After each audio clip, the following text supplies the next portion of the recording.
I know that most of you know me, but for those of you soldiers here at Campbell's Hospital that don't, I am Mary Lincoln, or Mary Todd Lincoln. I don't use Todd much anymore. It's wonderful to be with you soldiers here at Campbell's Hospital. You wounded soldiers that have done so much for my husband. I coming here is the only time that I feel like I'm at use, or at least I am accepted. I have not been accepted much in Washington society, and accepted less now. I know I have not been with you much, due to the fact that I felt my tears and my sorrow were not appropriate.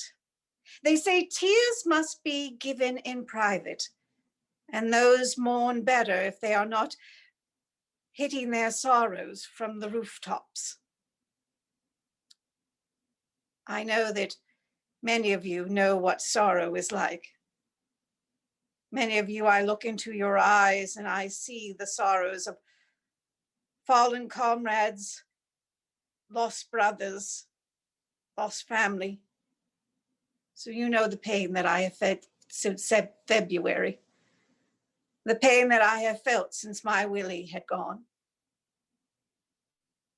That is why I have not come. I have been in solitude within the confines of my home, in my utter grief of losing a son so dear to me, my mama's boy, the one that could calm my fears, the pains that I have within my head, and the one who I had put all my hopes and fears upon, that he would tend to me in my older age. Now he has gone to me. I know there are many of you that have watched the high fevers, the illnesses of the stomachs, the fevers that cause one to have no rest, no peace.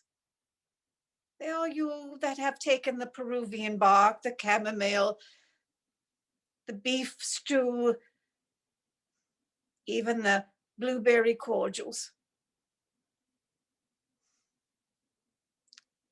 But I have found that the fact that God took my boy in a deep sleep, so his mother could gain no comfort to seeing whether he had taken and been picked up by the arms of heaven, that he went to his maker knowing some sort of peace. That is what's kept me up. That is why I want to come here and be with you. I find the absence of my husband troubling. I come here so that I could feel some sort of sense of pride in myself. Oh, there are some that say that Mrs. Lincoln, maybe perhaps when you visit the soldiers, you should take the press with you. Maybe that would help with your reputation. But my time with you here at this hospital, that is our time. I do not want the vultures to be upon it, the vultures that use me as a scapegoat from the north and the south. I find this is my private time. My time to be with you.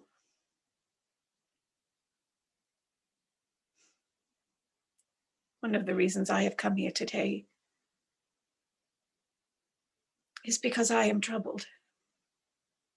Oh, I know I should not bring my melancholy state to you, but I am troubled. I am troubled because I feel like God is punishing me for my pride and my arrogance. Oh, there are those that have tried to help me with my troubles. Miss Eliza Wood gave me a book. She said that it would help me because in this book, the hero was the same age as my Willy. And she said, the hero says in this book that he saw Jesus before he went to God, saw the heavens, the pearly gates, the fruits of heaven. She says that God takes those to whom he loves first.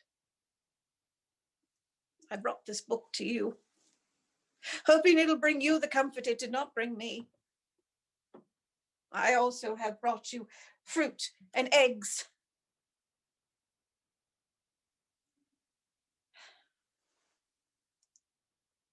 No, I feel like some of you.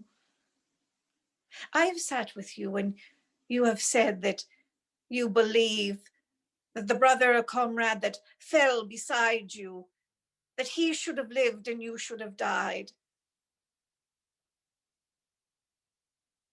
I am wondering why my Willy had to die for something I feel God has punished me for. As I said, my arrogance of wanting to make the White House beautiful so that those that say that I am common, they would have their just desserts. I wanted the White House to be a place of beauty so that they would know that I was a member of their society. You know, when I came to Washington, they said that Mr. Lincoln and I were commoners. Do they not know I'm a Todd and a Parker? Those are the finest names of the finest families of Lexington, Kentucky. Founding families from Virginia and Pennsylvania.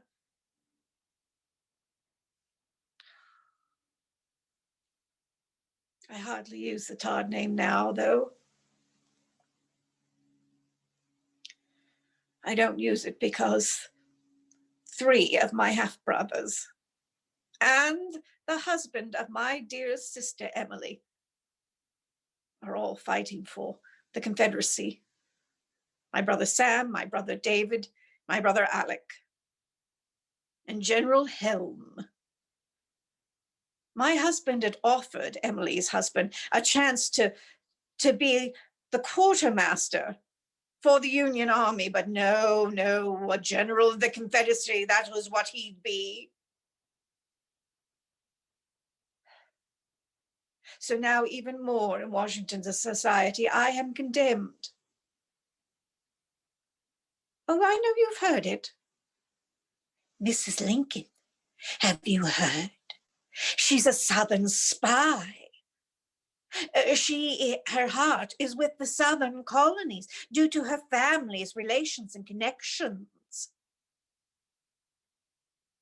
But I want to tell you, though those are related to me and are dearest to my heart, that is where it stands. They have made their choice. They have decided to fight against my husband. So if they die, though they be my siblings and I love them dearly, I will mourn them very little, as I have done Sam. Sam was killed by a sharpshooter in Shiloh in Tennessee. Right through the temple he was shot. And though I grieve for the dearest of brother, I shall not mourn the side he chose, because he would have done the same to any one of you. And David, that brother of mine has caused me no amount of problems. He's a great embarrassment for Mr. Lincoln and I, due to what he is doing in that prison camp in Richmond. No. I shall think of my family no longer. It is to you and the Union my heart lies. Oh, I know they say I am not much of a wife of a man at war.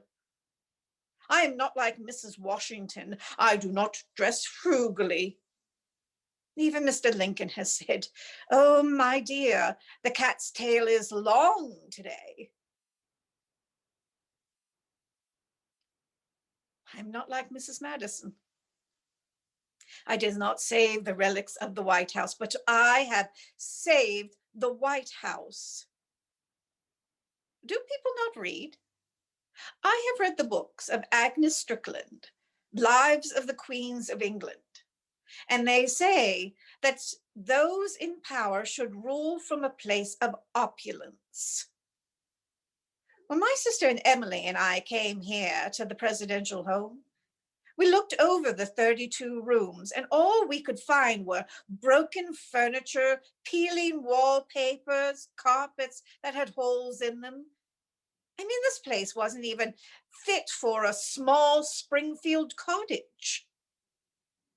Even Mr. Studdard, one of our secretaries, said it looked like an old used hotel, and my sister said it was dilapidated. We were in the midst of going to war, and now we are at war. We cannot have a union that is divisive. We cannot have a place where those that are finding the whole country falling apart can find a place of the presidential home doing the same. No, I must show the strength of the home of the president, the opulence that the union has. So I went right away to New York and Philadelphia, found Parisian rugs, Paris wallpaper, a porcelain set of china, 190 pieces. Oh, I know, 190 pieces seems opulent, but there was no other way that you could have state dinners where all the china was the same. And I made sure the china said something. It was all done with the coats of the arms of the United States, done in purple around it to show royalty. And then I made sure the gold gilt that went around the plates were twined one to another to show the union of the North and the South, with the coat of arms on every plate. Oh, even my husband thought that I had done too much. He said to me, "Mother, this shall stink in a time of war, and you will pay dearly for your flubberdubs," that's what he called them. But I made sure that I got those that would help me pay. And I know well, can I take you into my confidence? I have saved many a bill from my husband.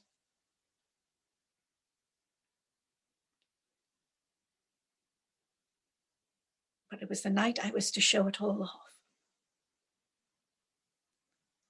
The night I was to bring everyone into the home I had made a grand statement. That was the night. That was the night that both my Willy and my Tad were taken with the fevers.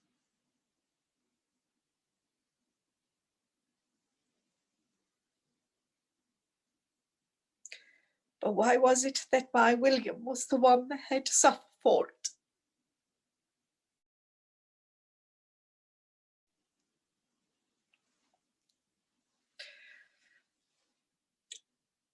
I'm sorry. I had promised that in front of you I would not show this sorrow. Your pains have been great.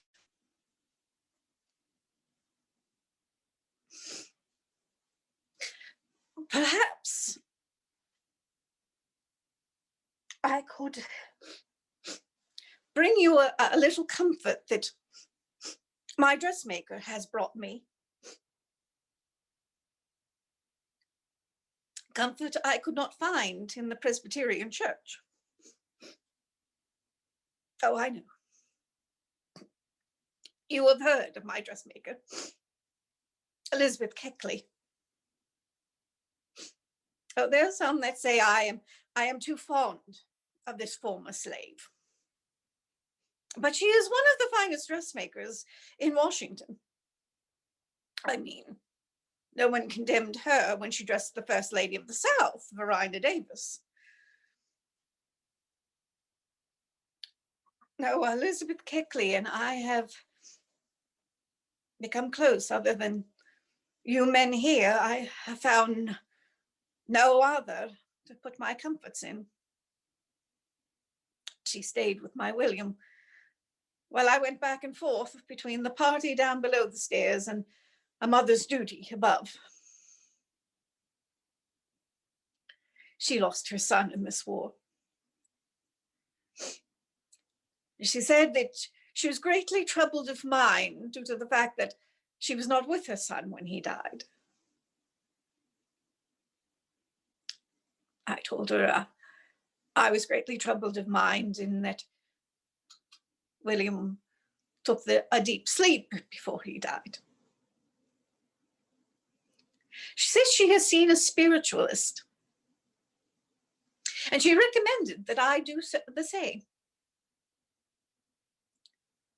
Oh, of course, you have read the newspaper. The newspaper that said my one spiritualist, the one man that had a seance, Mr. Colburn, no, Lord Colchester. Yes, Lord Colchester. Well, it was found out that he was a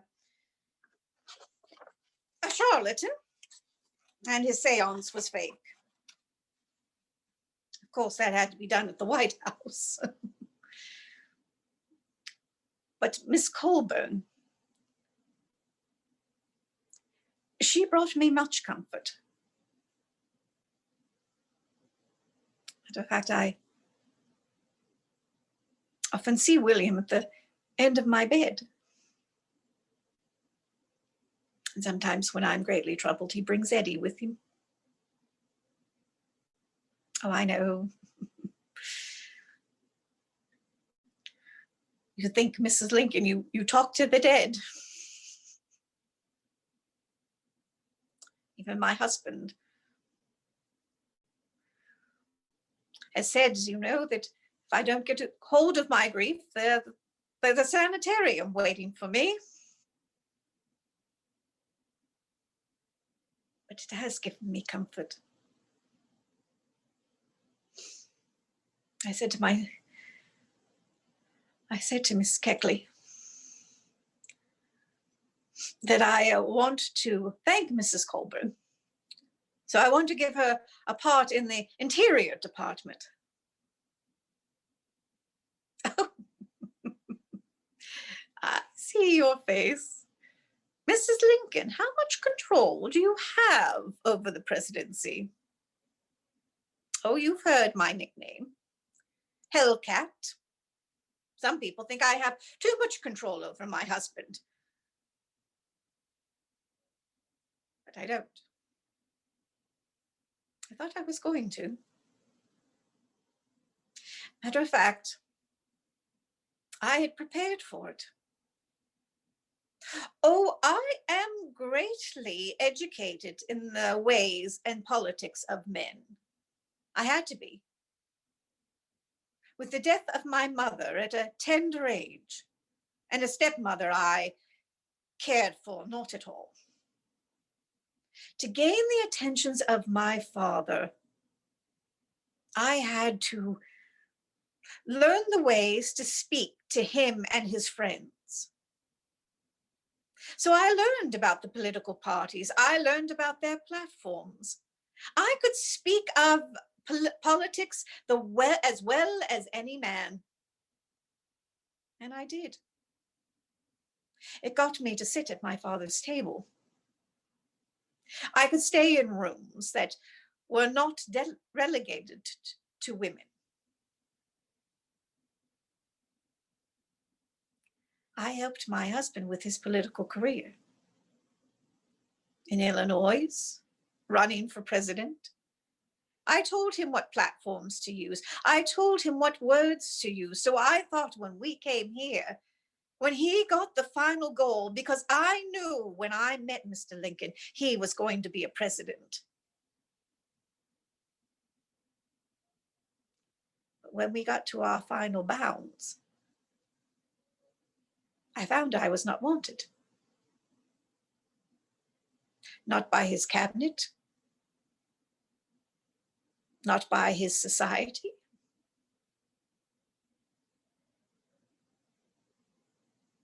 I was relegated to fixing up the White House, and then I was condemned for doing so.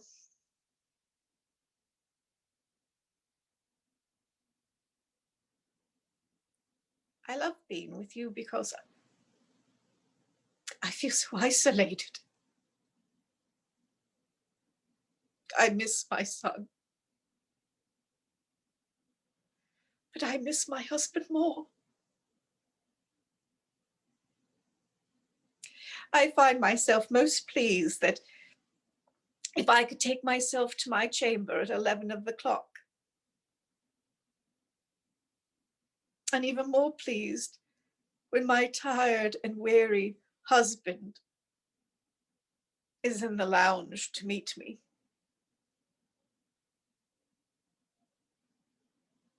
I need him.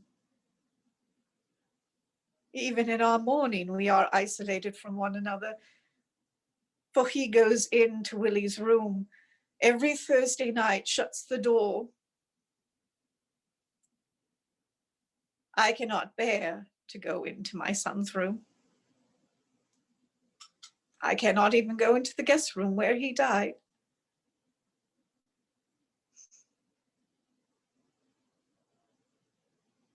I need him. I miss our carriage rides together.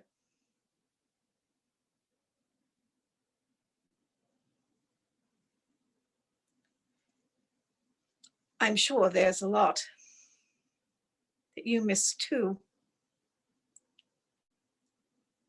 You miss your homes, your family,